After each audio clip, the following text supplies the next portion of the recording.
Leo hii tena tumepata nafasi ya kuwepo katika viwanja vya mahakama ya ardhi hapa wilayani Kyela katika mkoa wetu wa Mbeya kwa kesi moja ya hukumu ambayo imesomwa saa 6, kesi inayohusu kanisa la pale Fubu, na kwa kuwa tuko na wakili atatuambia maamuzi ambayo yamefikiwa katika kesi hii ya leo, na kwa dalili hizi tunaanzia wapi na kumalizia wapi. Niko na wakili anayesimamia kesi hii, Bwana Nixon. Mheshimiwa Nixon, karibu sana, utuambie ushindi huu wa leo unamaanisha nini katika kesi hii ya Fubu?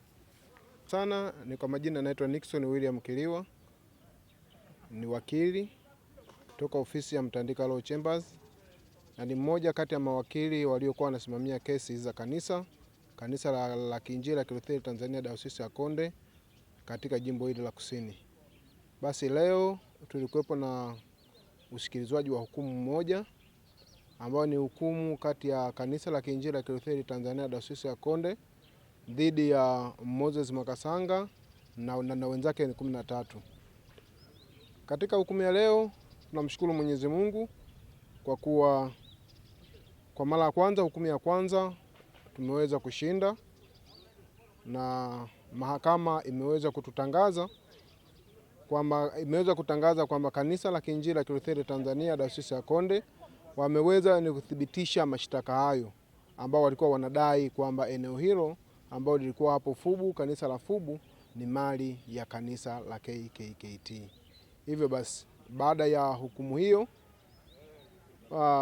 kinachofuatia ni baada ya kupita siku 45, endapo wajibu maombi hawatakuwa na nia ya kukata rufaa na watakuwa wamekata rufaa, basi hatua itakayofuatia ni kwamba tutakuja kwa ajili ya kukazia hukumu kwa ajili ya kukabidhiwa rasmi kanisa hilo.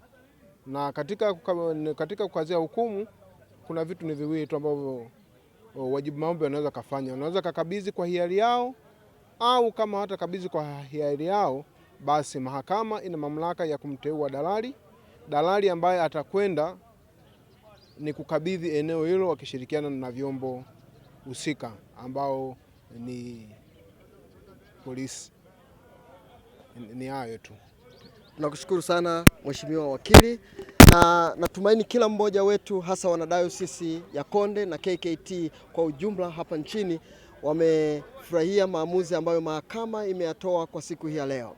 Kesi hii ni moja ya kesi nyingi zilizoko katika mahakama iliyoko nyuma yangu, mahakama ya ardhi, ambazo zinahusisha kanisa letu la KKKT pamoja na kanisa la KCAM za kuvamia maeneo ambayo KKT ilikuwa inayamiliki. Nitakuacha na maelezo mafupi ya katibu mkuu wa kanisa la Kiinjili la Kilutheri Tanzania Dayosisi ya Konde, Advocate Benjamin Mbembela, ambaye atatoa shukrani na kueleza mambo machache. Lakini kutoka hapa katika viwanja vya mahakama ya ardhi wilayani Kyela, mimi ni Ezra Mbenanga, afisa habari na mawasiliano wa kanisa la Kiinjili la Kilutheri Tanzania Dayosisi ya Konde. Endelea kufurahia haya yaliyotokea leo, lakini endelea kumshukuru Mungu na kufanya maombi kwa ajili ya yale mengine yanayofuata. Asante. Majina naitwa Atupere Andendekise Kisasali, naabudu kanisa la KKT usharika wa Ipinda, jimbo la Kusini, Dayosisi ya Konde.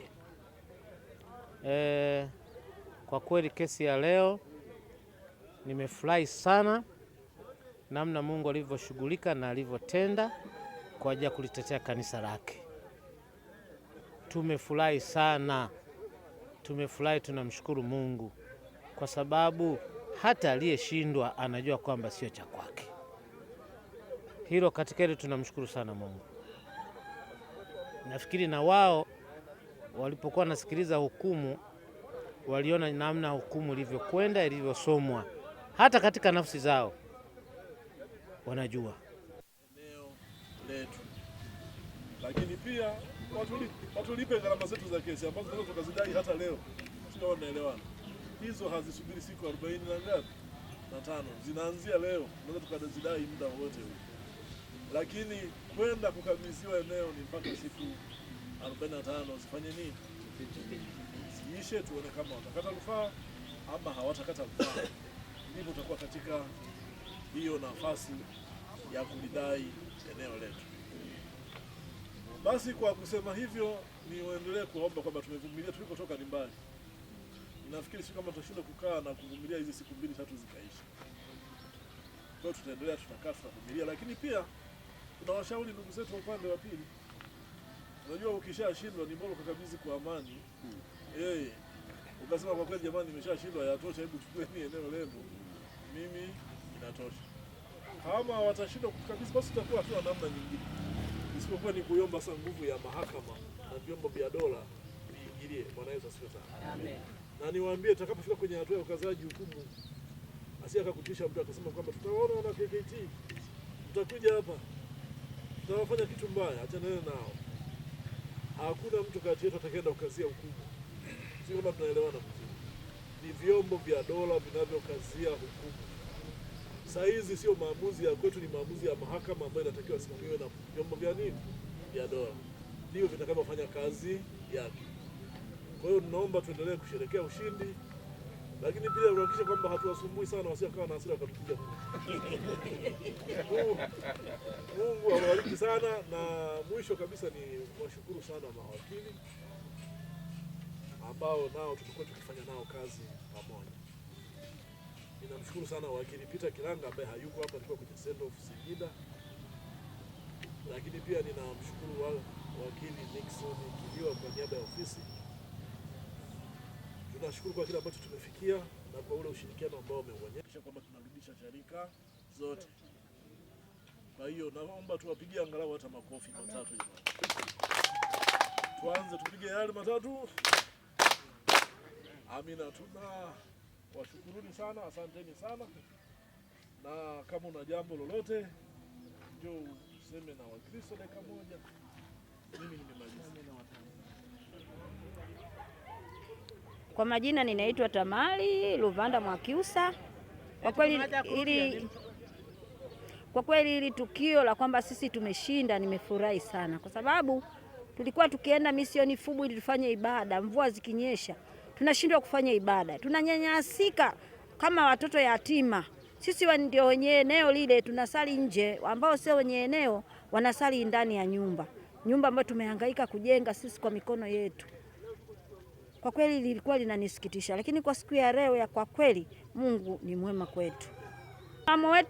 Kwa mtazamo wangu kwamba hii kesi ilileta changamoto kubwa sana, yaani ilitushusha hata imani. Sasa ingine tunasema kweli Mungu huyu hayupo, mbona hatuletei majibu, hatutetei katika kanisa letu, yaani kanisa letu wenyewe tunyang'anywe. Kwa Kinyakyusa anasema twaliwasigwana leo tuwenekaja kwa nini?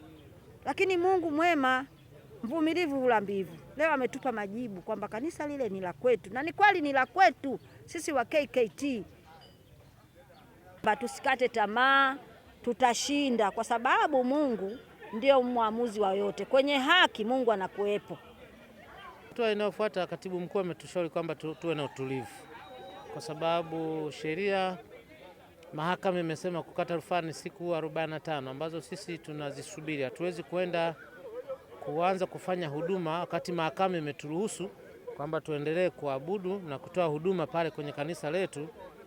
Kwa hiyo katibu mkuu katushauri, japo mahakama imesema nyinyi mlioshindwa mnatakiwa muondoke, wakabidhiwe wenye kanisa, lakini katibu mkuu katushauri kwamba tusubiri siku 45 ambazo ndugu zetu wakikata rufaa, na kama hajakata rufaa basi tuone kitakachokuwa kinaendelea. Lakini sasa hivi amesema tuwe na subira, na Wakristo wote tumeshauriwa tuwe na subira, kwa sababu tulikotoka ni mbali na Mungu anajua kwamba hii ni mali yetu.